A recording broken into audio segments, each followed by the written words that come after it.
saya Anditya Febrianti, program studi Hukum Tata Negara kelompok 5.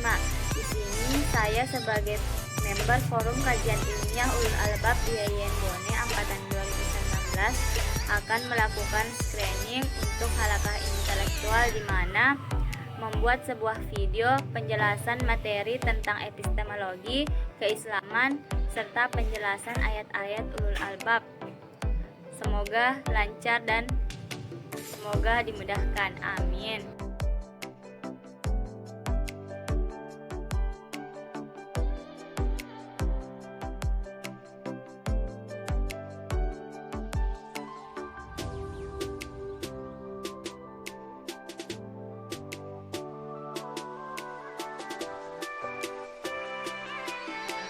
Yaitu epistemologi. Epistemologi atau filsafat ilmu adalah pengetahuan sistematik mengenai suatu pengetahuan. Epistemologi merupakan salah satu objek kajian dalam filsafat yang dimana dalam pengembangannya menunjukkan bahwa epistemologi secara langsung berhubungan secara radikal atau mendalam dengan diri dan kehidupan manusia.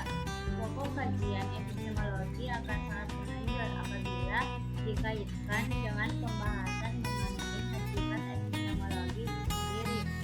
Secara linguistik, kata epistemologi terbagi menjadi dua, yaitu epistema dan logos. Yang pertama yaitu epistemologi berasal dari bahasa Yunani, yaitu kata pertama epistema yang artinya pengetahuan, sedangkan logos artinya teori, uraian, atau ulasan. Epistemologi dapat kita artikan sebagai teori tentang pengetahuan yang dalam bahasa Inggrisnya dipergunakan istilah theory of knowledge. Istilah epistemologi itu sendiri secara etimologis dapat kita artikan sebagai teori pengetahuan yang benar. Teori pengetahuan yang benar, dan dalam bahasa Latin disebut sebagai filsafat pengetahuan. Secara terminologi, epistemologi adalah teori mengenai hakikat ilmu pengetahuan atau ilmu filsafat tentang pengetahuan.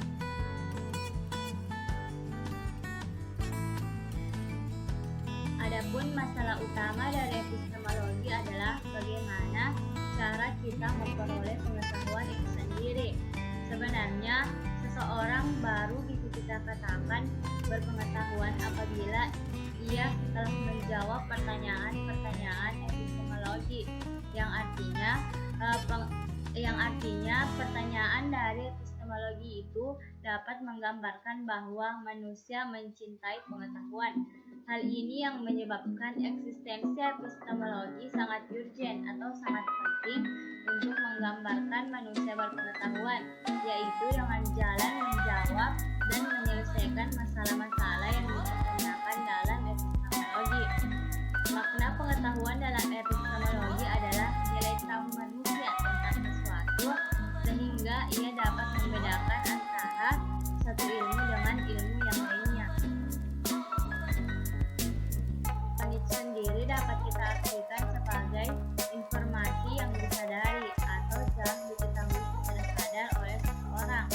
Garis besar dari pengetahuan dapat berupa deskripsi, konsep, hipotesis, atau dugaan. Sebuah prosedur yang digunakan untuk mencari tahu keberlakuan satu dugaan atau mencari faktor yang menjadi penyebab terjadinya sesuatu. Pengetahuan juga dapat kita artikan sebagai pemahaman mengenai gejala yang dipengaruhi atau diperoleh oleh seorang manusia sebagai buah dari akal pikiran manusia itu sendiri. Dan kecenderungan memandang epistemologi dalam batasan mengenai sumber atau metode dari sebuah pengetahuan dapat dikembangkan dengan munculnya akibat adanya pembatasan pembahasan mengenai ontologi dan aksiologi. Pembatasan inilah yang berfungsi untuk membatasi secara eksplisit perbedaan antara ketiga subfilsafat yang dimaksud, namun kurang memperhatikan bahwa keberlakuan dari epistemologi epistemologi. Dalam hal ini, epistemologi membahas tentang ontologi dan aksiologi itu sendiri. Selanjutnya, peranan dan pengaruh epistemologi. Peranan epistemologi sangat besar dalam peradaban dan tingkat pendidikan manusia, karena suatu peradaban dipengaruhi oleh pengetahuan. Kejadian yang terjadi di Italia mengenai nasib dari Galileo Galilei tentunya memberi dampak yang besar bagi peradaban manusia.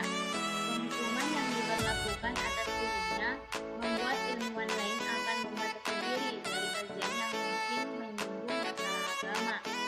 Bayaran akan sangat mahal, yakni keterbatasan dalam ilmu pengetahuan dan dampak panjangnya tidak berjalan dapat. Usaha Galileo menunjukkan betapa besar peran epistemologi dalam peradaban manusia dibandingkan dengan ilmu yang dikeluarkan oleh segelintir orang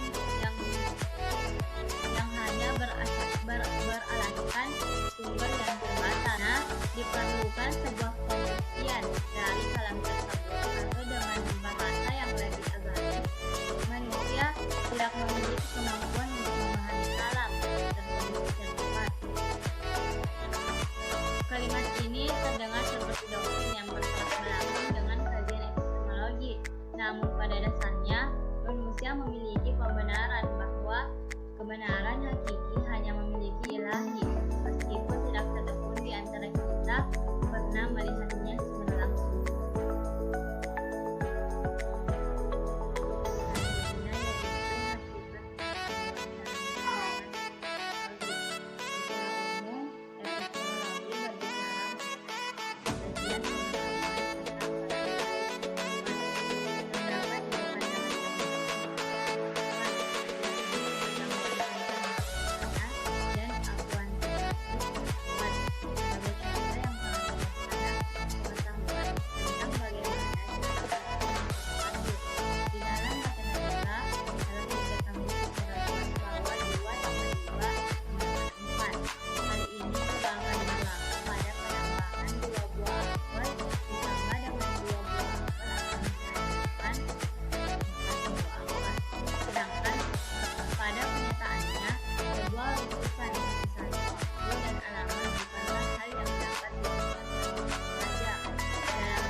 Yang lebih bijak mengenai angka, bahwa tidak semua angka dapat dijelaskan begitu saja.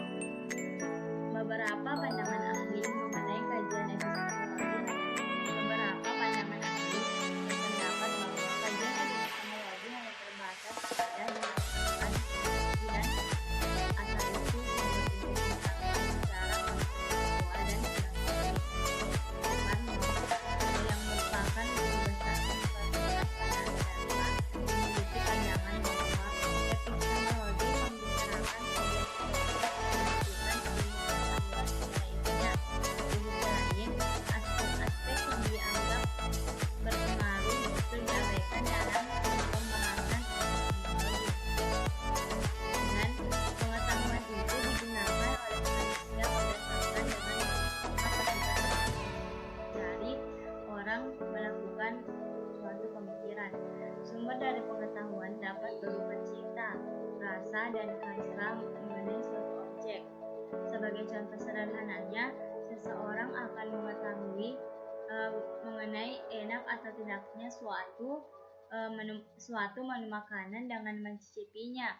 Pengetahuan akan semakin luas jika kita mencicip, mencoba, dan menduga rasa yang ada pada masakan yang telah kita cicipi, dan mencoba membuat hal yang serupa berdasarkan dugaan yang telah kita bangun pada saat kita mencoba makanan tersebut.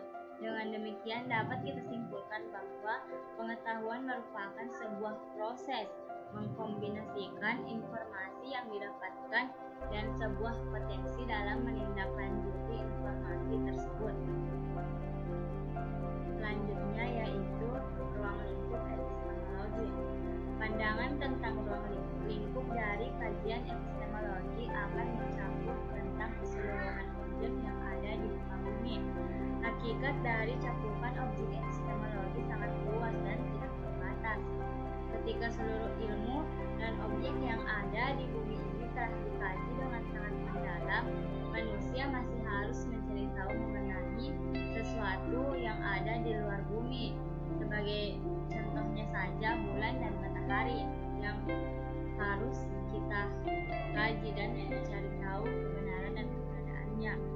Objek ini akan terus berkembang secara terus-menerus sampai akhirnya tidak memiliki ujung jika pandangan ini dikaitkan dengan temuan Stephen Hawking mengenai alam semesta. Selain itu, epistemologi juga membahas bagaimana menilai kelebihan dan kelemahan suatu model epistemologik beserta tolak ukurnya bagi pengetahuannya.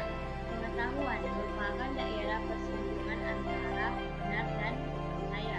Pengetahuan bisa kita peroleh dari akal sehat, yaitu melalui pengalaman yang secara tidak sengaja yang kemudian menjadi kebiasaan kita.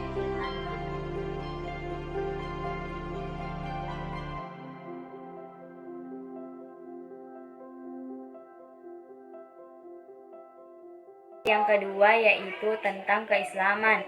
Keislaman berasal dari kata dasar Islam. Islam adalah salah satu dari kelompok agama yang diterima oleh seorang nabi, yang dimana mengajarkan monoteisme tanpa kompromi, iman terhadap wahyu, iman terhadap akhir zaman, dan tanggung jawab. Seluruh muslim pengikut ajaran Islam merupakan anak turunan dari Nabi Ibrahim alaihissalam. Agama Islam diikuti oleh kurang lebih 1,8 miliar manusia di seluruh dunia, sehingga agama Islam merupakan agama terbesar kedua setelah Kristen. Secara terminologi, Islam berasal dari bahasa Arab, yaitu aslama, yuslimu, yang berarti berserah diri, tunduk dan patuh, menyerahkan, mengikuti, atau menunaikan.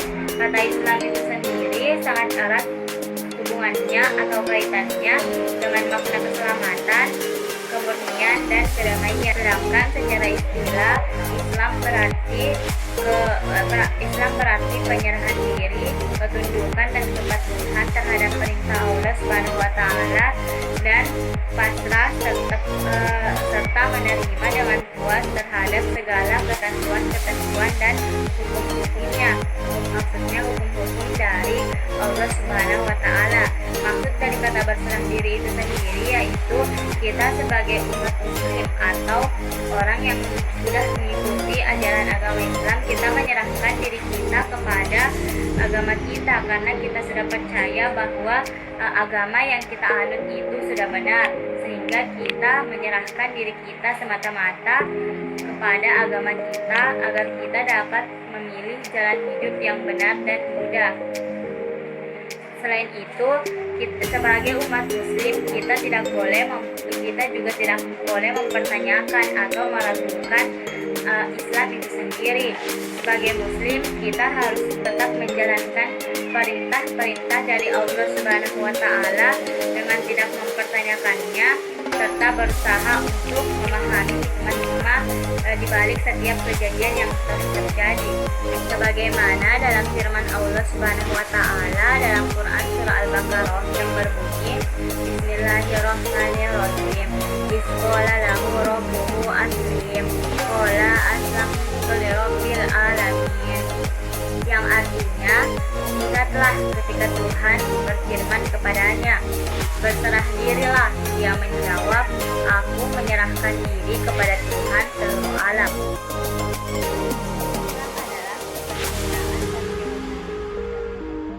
Dalam Islam, kita diajarkan pemahaman yang jelas mengenai hubungan manusia dengan Allah, yakni dari mana kita berasal, yang kemudian tujuan hidup, ya kenapa kita ada di sini, dan arah setelah kehidupan, kemana kita akan pergi. Sedangkan Muslim adalah orang yang memeluk ajaran Islam dengan cara menyatakan kesaksiannya tentang keesaan Allah dan kenabian Muhammad. Misalnya saja seperti asyhadu alla ilaha illallah wa asyhadu anna muhammadar rasulullah, yang artinya aku bersaksi bahwa tiada Tuhan selain Allah dan Muhammad adalah utusan Allah. Selanjutnya yaitu Tuhan dalam Islam. Tuhan dalam Islam adalah Allah Subhanahu wa Ta'ala. Menurut ajaran Islam, Allah Subhanahu wa Ta'ala adalah Tuhan yang memiliki nama-nama terbaik, yaitu Asmaul Husna, dan memiliki sifat dan karakter tertinggi. Ajaran monoteisme Islam disebut tauhid, yang didefinisikan sebagai pengesaan Allah yang dalam hal-hal yang menjadi keputusan dan apa-apa yang Dia lakukan. Pengesaan Allah Subhanahu wa Ta'ala dalam tauhid Tuhan dibagi menjadi dua, yaitu tauhid rububiyah dan tauhid uluhiyah. Dalam tauhid rububiyah, Allah diakui sebagai satu-satunya Rabb, sehingga semua selain Allah Subhanahu wa Ta'ala adalah abdi atau yang biasa disebut dengan hamba, budak, atau yang dikuasai. Allah Subhanahu wa Ta'ala adalah Rabb yang berkuasa dalam penciptaan, pengurusan, dan kerajaan alam semesta. Allah sebagai satu-satunya pencipta ialah juga yang memberi rezeki, yang menghidupkan, mematikan, serta yang memberikan kebaikan dan kehidupan. Allah Subhanahu wa Ta'ala adalah yang mengurus segala sesuatunya. Selanjutnya yaitu ajaran dalam Islam. Pertama yaitu takwa. Inti dari ajaran Islam sekaligus sebab berbagai kebaikan adalah takwa kepada Allah Subhanahu wa Ta'ala. Takwa adalah perbuatan menjalankan perintah Allah dan meninggalkan larangan-larangannya yang dilandasi oleh rasa takut, harap, dan cinta kepada Allah. Seorang muslim menyembah Allah juga dalam rangka berharap masuk surga dan terhindar dari neraka. Istilah takwa merupakan istilah yang paling banyak disebutkan dalam Al-Quran. Seluruh ajaran Islam yang terkandung dalam Al-Quran dan Sunnah dapat dikelompokkan menjadi 3 jenis besar berdasarkan kajian ilmiahnya. Yang pertama yaitu ilmu akidah, yang kedua yaitu ilmu syahadat, dan yang ketiga yaitu ilmu fikih atau Islam. Ilmu akidah adalah ajaran yang berhubungan dengan kebenaran terhadap Allah, para malaikatnya, kitab-kitabnya, para utusannya, dan peristiwa di kehidupan secara harian. Kemudian ilmu akhlak dan adab adalah ajaran yang berhubungan dengan perbuatan hati dan jiwa, nilai-nilai moral, dan aturan-aturan berlaku. Kemudian ilmu fikih atau hukum Islam adalah ajaran yang berhubungan dengan perbuatan-perbuatan hamba yang mencakup perintah, larangan, dan kebolehan. Kemudian ajaran pokok dalam Islam adalah hal-hal yang disebut kepercayaan atau keyakinan hati. Ada 6 rukun iman yang harus kita ketahui sebagai orang muslim, yaitu yang pertama iman kepada Allah, yang kedua iman kepada malaikat Allah, yang ketiga iman kepada kitab-kitab Allah, ada 4 yaitu Al-Quran, Injil, Taurat, dan Zabur. Yang keempat yaitu iman kepada Nabi dan Rasul Allah, yang kelima iman kepada hari kiamat, dan yang keenam atau yang terakhir yaitu iman kepada qada dan qadar. Selain takwa, ajaran yang ada dalam Islam juga termasuk fikih, di mana di dalam fikih terdapat ibadah dan muamalah. Aspek hukum dalam Islam memiliki berbagai amal perbuatan. Amal-amal perbuatan tersebut dapat dibagi menjadi 2 kategori dasar, yaitu ibadah dan muamalah. Ibadah adalah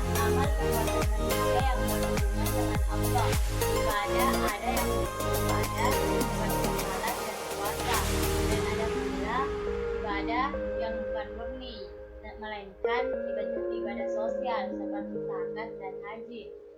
Keempat amal ini yaitu salat, puasa, zakat, dan haji disebut sebagai rukun Islam setelah syahadat. Sedangkan muamalah adalah perbuatan manusia yang berhubungan dengan manusia lain. Hukum yang mengatur masalah muamalah dibagi menjadi 4, yaitu yang pertama, hukum-hukum yang memastikan keberlangsungan dakwah Islam dan mempertahankannya. Hukum-hukum ini adalah yang dimaksud dengan jihad. Jihad dapat berupa upaya bersenjata dan upaya tidak bersenjata. Yang kedua, hukum-hukum keluarga untuk melindungi dan membina keluarga. Dalamnya termasuk hukum pernikahan, perceraian, dan warisan. Yang ketiga, hukum-hukum perdagangan yang mengatur transaksi bisnis, kontrak sewa pinjam, dan lain-lain. Dan yang keempat atau terakhir yaitu hukum-hukum pidana yang mengatur tindakan kriminal dalam masyarakat. Itulah yang dimaksud dengan muamalah. Di dalam Islam juga terdapat adab dan Islam, bukan hanya sekedar menjalani ajaran iman dan amal. Islam juga mengajari agar seorang manusia sendiri lahir dan batin dengan adab dan akhlak mulia. Adapun adab-adab dalam Islam yaitu adab kepada Allah, termasuk adab dalam niat. Yang kedua yaitu adab kepada Al-Quran, adab kepada Muhammad sebagai utusan Allah, adab kepada diri sendiri, taubat, muraqabah, muhasabah, dan mujahadah. Kemudian adab kepada semua makhluk, meliputi berbakti kepada kedua orang tua, menyambung hubungan kekerabatan atau silaturahmi, berbuat baik kepada tetangga, berbuat baik kepada anak yatim, fakir miskin, dan anak jalanan, serta tidak mencela, berburuk sangka, memata-matai maupun menyebarkan keburukan orang lain atau dalam hal ini gosip. Kemudian adab persaudaraan, cinta dan benci karena Allah, adab majelis, adab makan dan minum, adab bertamu, adab bepergian, adab berpakaian, dan yang terakhir yaitu adab tidur. Setelah kita membahas ajaran dalam Islam, selanjutnya ada Islam, yaitu Al-Quran dan Sunnah. Kemudian ada aliran, yaitu aliran Sunni dan aliran Syiah. Yang pertama yaitu aliran Sunni atau Ahlus Sunnah wal Jamaah merupakan aliran yang dianut oleh mayoritas umat Muslim di dunia. Istilah Sunni dapat diartikan sebagai golongan yang mengikuti sunnah dan Rasulullah Shallallahu Alaihi Wasallam. Yang aliran yang kedua yaitu Syiah. Syiah berbeda dengan aliran Sunni. Aliran Syiah meyakini bahwa penerus Nabi Muhammad SAW adalah Khalifah Ali bin Abi Thalib sebagai menantu dan keturunan langsung Bani Hashim, yang juga merupakan keluarga dari Nabi Muhammad SAW. Di dalam Islam ada yang dikatakan dengan hari raya dan hari besar serta tempat ibadah. Yang pertama yaitu hari raya dan hari besar. Hari perayaan dalam Islam secara umum dapat kita bagi menjadi hari raya keagamaan dan hari raya besar lainnya. Hari raya keagamaan Islam ada dua, yaitu Idul Fitri dan Idul Adha. Sedangkan hari besar Islam lainnya yaitu Isra Mi'raj, Maulid Nabi Muhammad SAW, dan Akbar Hijriyah. Dan yang kedua yaitu tempat ibadah. Tempat ibadah umat muslim di tempat masjid. Ya, ibadah yang biasa kita lakukan di masjid yaitu sholat berjamaah, ceramah agama, perayaan hari besar, misalnya Idul Fitri, Idul Adha, dan Isra Mi'raj serta Maulid Nabi ya. Selain itu, di masjid juga kita dapat mengadakan ibadah agama, belajar mengaji dan membaca Al-Quran, dan lain sebagainya. Nah, itulah tadi sedikit penjelasan materi tentang epistemologi, keislaman, dan penjelasan ayat ulul albab. Lebih dan kurangnya mohon dimaafkan. Berpikir ilmiah, bertindak bijaksana. Wallahul muwaffiq ila aqwamit thoriq. Wassalamualaikum warahmatullahi wabarakatuh.